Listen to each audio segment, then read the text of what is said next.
If you don't know who I am, my name is Thomas, and I run a gym that teaches Thai boxing, kickboxing in a place called Trondheim in Norway. The reason I'm starting this channel is because I have not been good enough, and I have not worked hard enough, and I've not taken opportunities with enough gratitude, with enough seriousness. I just haven't done or been enough. I've neglected friendships, I've neglected relationships, and I haven't worked hard enough on my business. And I've paid the price. I believe the expression is zeroed out. About 2 years ago, I got completely zeroed out. My relationship ended. My gym nearly went bankrupt. I had absolutely no money whatsoever, and I lost a ton of friends. And the worst part about it is I deserved everything that happened to me. And since then, I have been trying my best to make amends with at least my life, if I can't make amends with everybody, and do the things right that I should have done right in the beginning. And one of those things is looking after my health, looking after my body, looking after my mind, and looking after my business, the people around me, and just doing everything right that I should have done right in the beginning. Because I can't go through that nonsense again, guys. It was absolutely horrendous. So I've started this channel, and this channel is just going to be documenting me not being an idiot anymore and taking things more seriously, and main focus on my training and how I run my gym. And I want to have this channel to look back on one day and to think, yeah man, not a bad effort that. And if there's things that I look back on that I'm not proud of in this channel, then I'll have somewhere to go with it. And if there's things that I look back on and I'm proud of, then I just have that tucked away for a rainy day, you know, because I think it's very easy that on the dark times that we get a little bit focused on the negatives, and we forget that we actually did do a lot of good stuff, and we can let ourselves be defined by moments rather than the majority of the moments.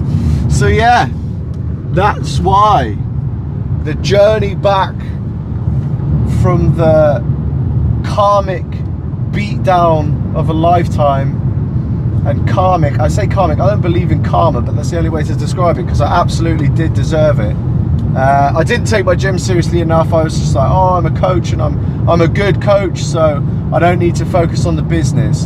And I was a shit boyfriend, honestly, just the shittest boyfriend ever. Just not paying attention to the needs and the emotions of my partner. Insecure. Didn't take my mental health seriously enough, and just absolutely let that affect them. I was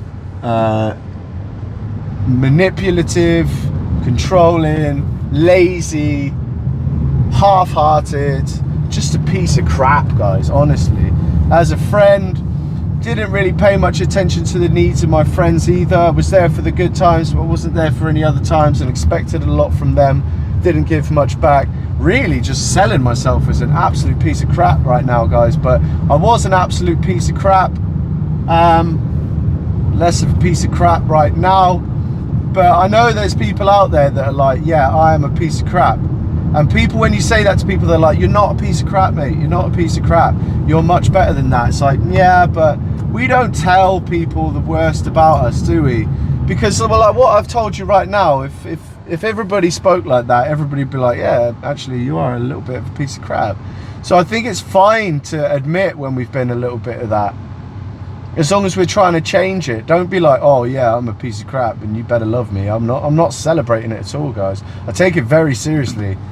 The ways I've let people down, the ways I've let Muay Thai down, the ways I've let my gym and my fighters, my students, my friends, my past relationships down, has just been absolutely unforgivable. And that's why I haven't been forgiven. That's why I have to work so hard now. So it's, yeah, I'll just be honest with you. And if anybody else is feeling like a piece of crap, then let's be less of that together. How about that? Sounds good to me. I'm getting every red light, guys, every single one of them, just collecting the red lights. But yeah, but let's leave that behind, that little mope behind, shall we? I'm just out and about for a little drive. I've just tidied the van, just cleaned the van, given it back to its rightful owners for a day, because they need to do something with it, and they've been kind enough to let me borrow it. And honestly, guys, if you've never driven a van, just rent one for a day. It's king of the road. I'd rather have a van than a car, I think. I just feel like an absolute emperor while I'm driving a van. Yeah, anyway, taken some stuff from the trash at my gym to the tip, got rid of that. I don't know how I've managed to do it, but it cost about 3 times as much as it usually does. So, lesson learned there, and the lesson is, don't do that again. I'm not going to be training today. I'm just going to be doing cardio. Because my shoulders from shoulder day on Sunday hurt. My chest from yesterday hurts. My abs, my abs still hurt from last Thursday, guys. Absolute scandalous delayed onset muscle soreness. So I won't be doing that either.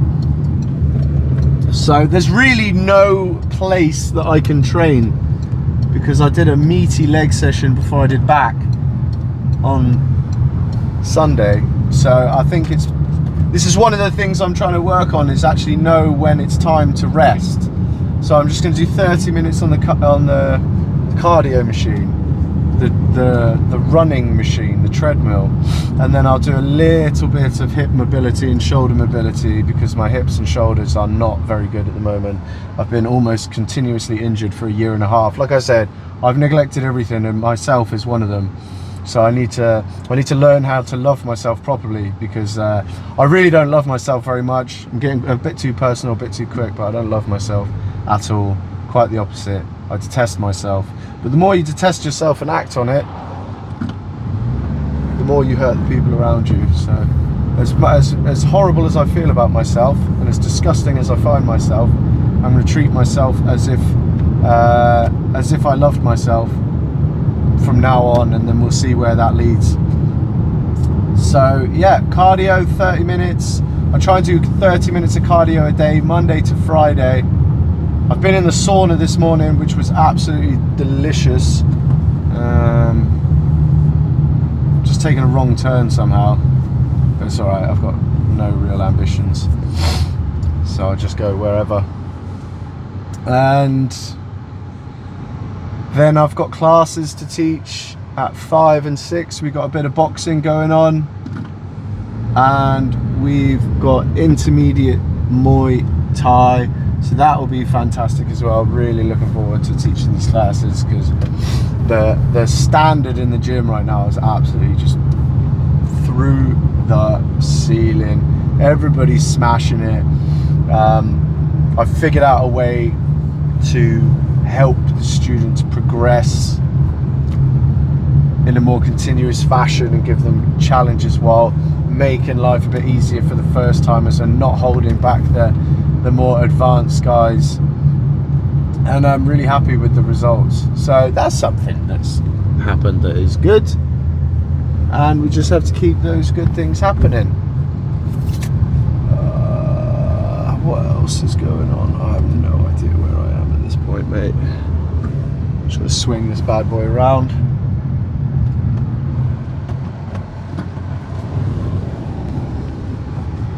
But yeah, get to the gym. I'm fasting.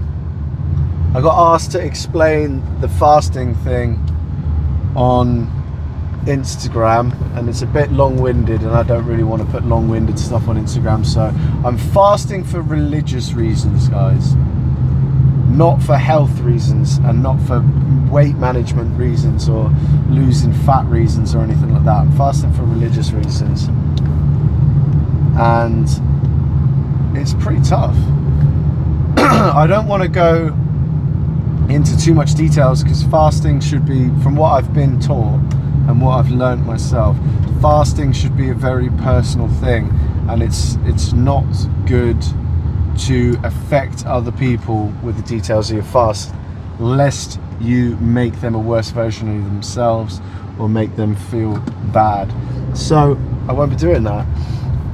The skinny of it is that I eat for the first time Monday through Saturday. I eat for the first time at 3 o'clock, and I will not drink alcohol, and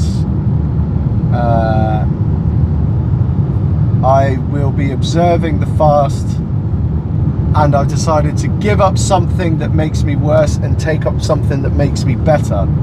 So observe the fast, get better, stop getting worse. So I've given up snooze, given up nicotine, which is really hard. My body's not really liking that. I've tried before, I failed, and I'm trying again now, and it's going a lot better. So giving up nicotine. I'm a week into the fast, but I gave up nicotine a week before the fast, so we're like 2 and a bit weeks in, and I've taken up cardio and mobility to help me be better at my job, to make me feel like I'm in less pain. And I've been taking some steps to making my head a better place to be in, because I have been struggling a bit recently, and that's not very good. So I've been going to the doctors, and we're making progress there, so that's fantastic. So giving up something that makes me worse, taking up something that makes me better, and observing the fast.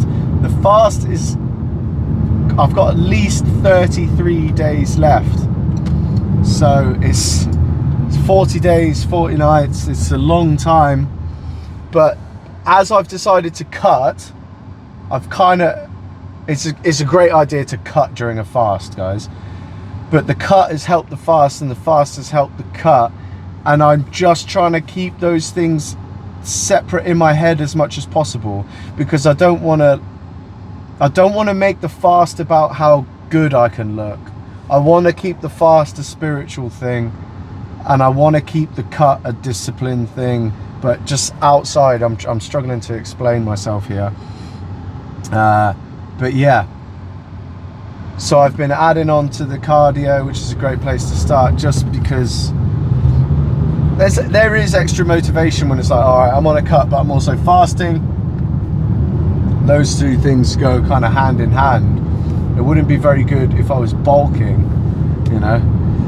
It just doesn't make any sense. Maintenance at best. But I'm trying to just keep it about the fast. But what I've noticed since being on the fast is that I don't eat until 3 o'clock. So I have to think a lot more about what I eat. Because if I don't eat the right nutritious stuff, and I don't have enough protein, and I don't have enough vitamins and minerals, then I feel really bad. I don't have the energy to do well at my job. I don't have the energy to train well. I'm cranky, and I don't act the way I should around my students, my girlfriend. You know, I don't act the way I should when I should. So I really have to think about, am I getting enough calories? Am I getting enough this and that? Am I keeping my muscle? How's the protein coming on? You know, all this needs to be considered, because I don't have the opportunity like I would if I could just eat all day. And another thing I've noticed is that my stomach is, I feel like it's resensitized to garbage. I was eating quite a lot of junk, and now I'm basically not eating any junk at all. And my stomach has just got so sensitive when I do have a little bit of junk, like chips or a little bit of pizza on the weekend, for example.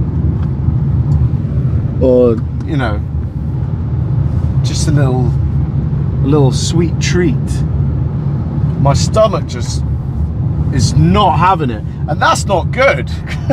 Because if you can't eat until 3 o'clock, and not to be too graphic, guys, but if you can't eat until 3 o'clock and then what you had the night before is making you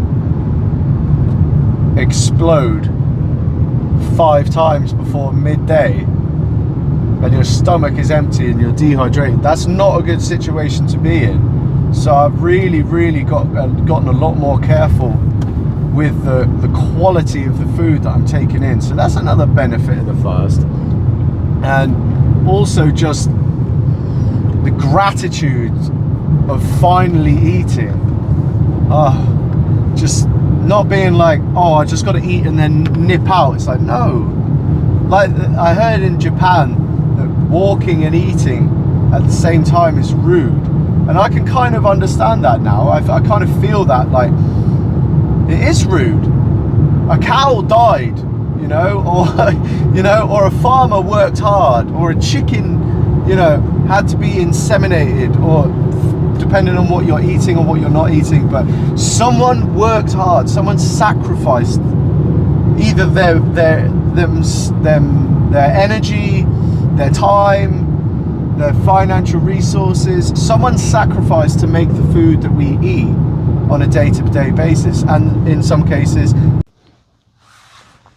So what I was saying before the camera died was that the fast has really just made me appreciate the sacrifices that go into the energy that I consume, whether it's the little chicken that gave its life, little egg that could have been,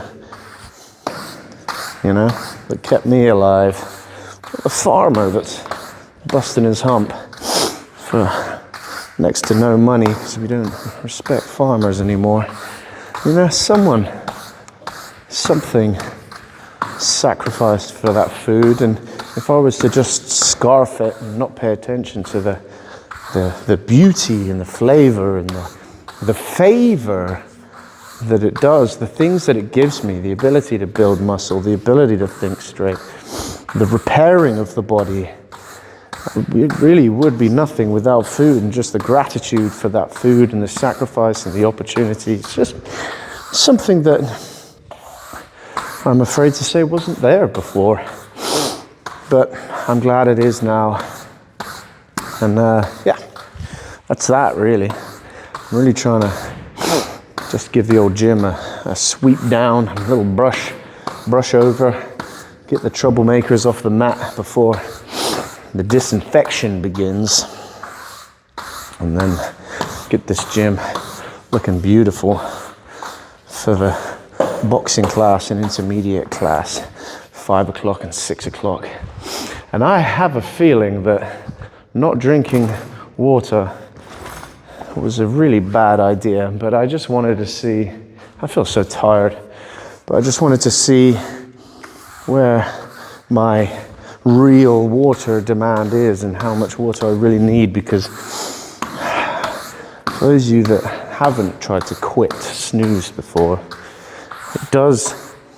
snooze just inflames you, right? So you're just swollen with water all the time, trying to repair the damage that the nicotine and the chemicals are doing to your body.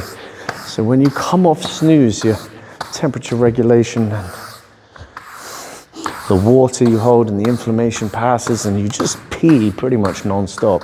But because I'm fasting and I'm also in a calorie deficit, I'm burning a lot of carbohydrates and I'm burning a lot of fat. So as well as the nicotine stuff, I'm also releasing the water that was being held by the fats and the carbs. And I'm not going to get too graphic with you, but I am essentially a 5'7" stream of pee at this point, and I don't need to get worried because there are no prostate issues, guys. It's a healthy stream. I'm doing well. But I'm getting kind of sick of peeing all the time, so I'm looking forward to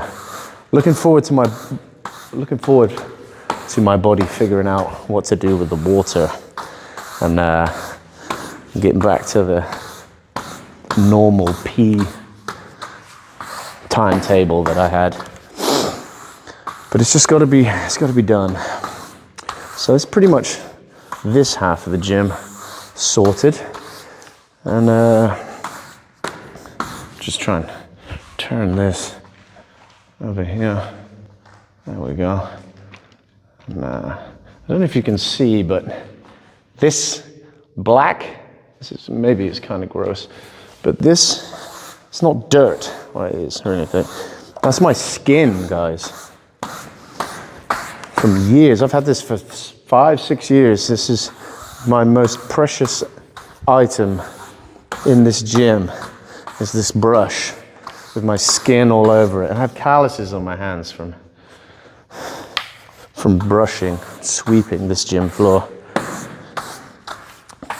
This is my Sisyphus has the stone, I have the brush. But I love this brush. And this brush has been there with me through everything. I think if the gym was on fire and I could save only one thing, the insurance couldn't bring this stick back. You know, I could go buy one for 39 krona, $3, 2.5 pounds. But I could never replace this one. The one that was up and down these mats the day after my oldest friend took his own life, and I had to brush the gym and figure out what was going on. And after the relationship ended, trying to figure out what was going on, trying to process my emotions with this brush, going up and down, when I had no money and I just didn't want to do it anymore. I just had to figure out how to save the gym, or whether to close the gym, or whether to be alive anymore. And this brush was in my hands, rep after rep, calming my mind. Kung Fu, just calming my mind and giving me something to distract from the pain, but keep my mind on the straight and narrow. So this brush is everything to me in this gym. I love this brush, broom, whatever you want to call it. But anyway, I'm gonna do this side of the gym, and then I'm gonna hop on the treadmill.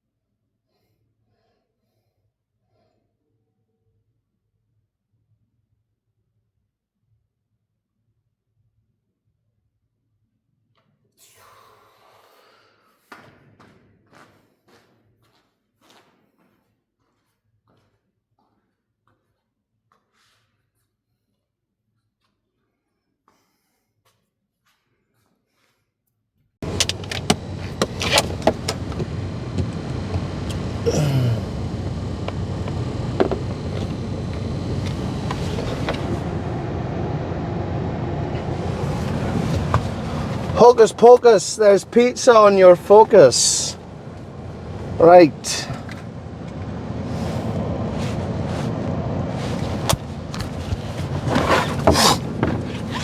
So, another day, another dollar. Let me just reverse out of here.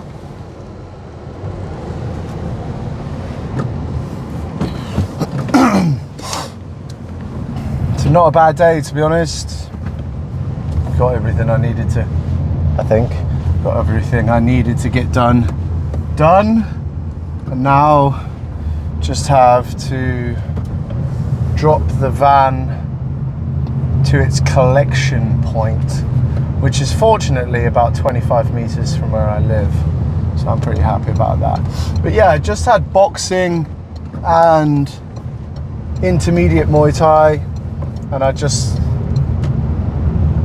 I just have intermediate Muay Thai fresh on my mind because it was such a blast. Those people are awesome, man. And it's just, so my intermediate guys came up, I think that was their second or third session as intermediates, and we had a graduation. Everybody absolutely smashed it. And I couldn't ask for better students, to be honest. Best intermediate lot. Oh, I just love them. They just really smashed it. I don't know what to say. Like, they turned up, they obviously studied hard for the graduation, and they've turned up immediately to the new level that they're on, and they're all prepared. They've all got shin pads. They've all got the shin pads on. They've all got their gloves, their 16-ounce gloves. They've got everything that they need. And they're just working their butts off. And they're working with each other. They're in a great mood. And the technique, oh, I'm so impressed with the technique that they've got. And yeah, I just can't wait.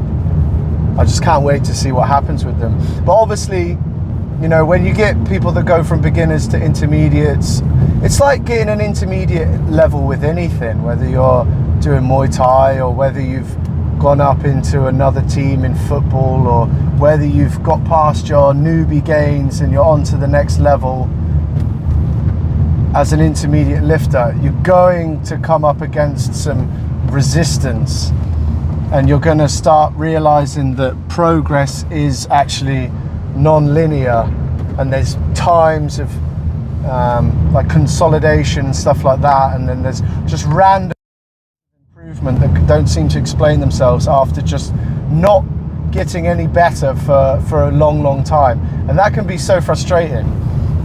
So it's very important at this early stage for them to realize that that is coming their way, and to try their best to keep a calm mind and a cool head in these early stages, because it's just like a jump up to intermediate, and a couple of people are just I'm seeing just get a little bit frustrated with not being able to do stuff that they've never done before. And I did a post about this ages ago. It's like, who here can fly? And everybody was like, well, I obviously can't fly. And I was like, well, none of you seem to be that angry about it, you know? It's unrealistic to be able to fly, so why would you be mad at yourself for not being able to fly? Why would you be able to do this part of Muay Thai before when you've never done this part of Muay Thai before? Muay Thai is one of the hardest things that a human body can do. It's such a complicated sport, it's such a complicated art, and I don't know where the frustration comes from, because it's one of my challenges as a coach is dealing with this frustration, because I never had this frustration in anything I've done. Not because I've gotten good fast. I don't think I did get good fast. I just enjoyed it the whole time. And there's a level of poisoning from social media that everybody's been like, oh, you have to be good fast and you have to be good in general, because if you're not good, you're terrible. It's like, no, if you're not good, you're just new, you're just inexperienced, you're trying your best, you know. And I mean, no one even knew I did Muay Thai for like a year before I got out, and that's because my friend accidentally told people. I didn't want to tell anyone. I was just having the best time doing something that I really loved, and I didn't want anybody to know. I was just in love, you know. And every day of training was just the best thing ever. Every chance to hit the pads was just absolute celebration of life, just smashing these pads. And it's the same with lifting, you know. I started lifting properly in college, but I lifted for a few years, but I lifted even before I did Muay Thai. But when it was in college, you know, like, I had some friends, like prime college lifting buddy, like Ben, one of my all-time favorite human beings. We never even actually thought about PRs.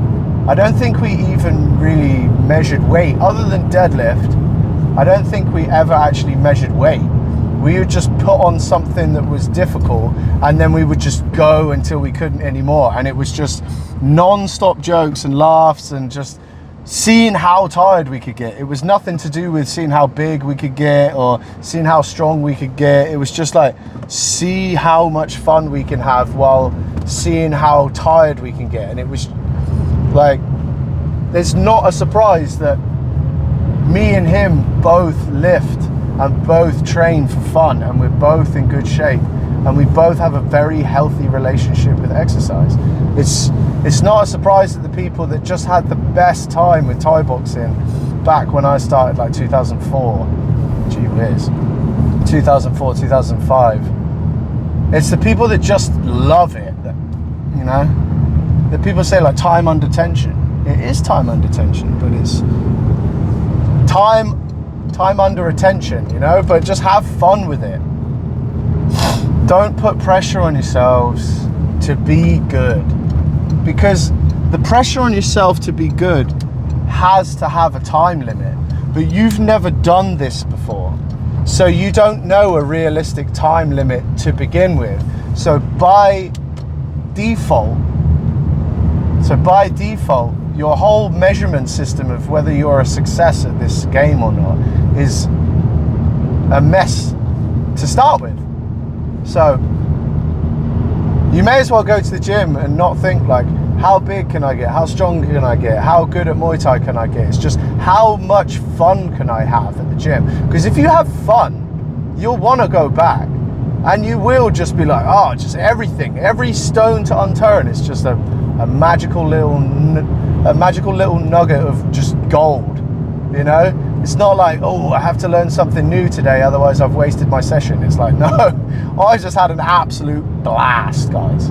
I just went in, hoisted, smashed, teeped, roundhoused, walloped, kaplonked my way through a session. I've sweated all over the place. I'm a lean, mean Muay Thai lifting machine, and I'm having a good time with it. And you won't even put the pressure on yourself. You just put pressure on yourself to have fun. I dare you. Doing something you enjoy, put pressure. Have more fun. It doesn't work, guys. I'm getting a little bit animated, and there's lots of people out running. I like that. But yeah, if you are watching this for some reason, and you are a student of mine that is just done the Muay Thai class, the intermediate, you should be very proud of yourself, because I've never had an intermediate group as good as you. And not good as in technically good, although you are very technically good, but it's just the smiles on the faces and the teamwork with each other and the joy that you seem to be spreading around the class and the energy that you bring. That's what makes you so good. I'm not just talking about technique, but yeah. Don't name the baby on the first date. That's what I'm trying to say, really. But anyway, I hope whoever you are, whether you're a Thai boxer or a boxer, a BJJ person, I don't know what you guys call yourselves, BJJer, or a lifter, just have as much fun as you possibly can. Anyway, the plan for tomorrow, taking the bus to work for the first time in a long time. It's Wednesday, so I've got PTs. I think I've got 3 or 4 PTs, but I'm not sure about that. I will be doing some stretching. I did some nice cardio earlier. I'll do some more cardio tomorrow. Just a walk though, because I ran today. Some mobility. And if I have time, where on earth am I going? Oh, around here. And if I have time, I will sneak down to the gym and get a hoist. And I really feel like it would be a smart choice to train legs. So I'm going to train legs. And I'm actually, this says no driving down here, so I'm going to drive down here and see what happens. It'd be a good time to train some quads without squats or deadlifts, I'm going to keep the load off my back and just do some leg press and some leg extensions, some leg curls and stuff like that. And yeah, I'll try and film as much of that as possible. Now I am at the art gallery and I'm going to drop I'm going to drop this beautiful van back for its rightful owner and shed a soft, salty, silent tear, because I will miss it. But anyway, thank you so much for listening to my babbling nonsense, and speak again soon.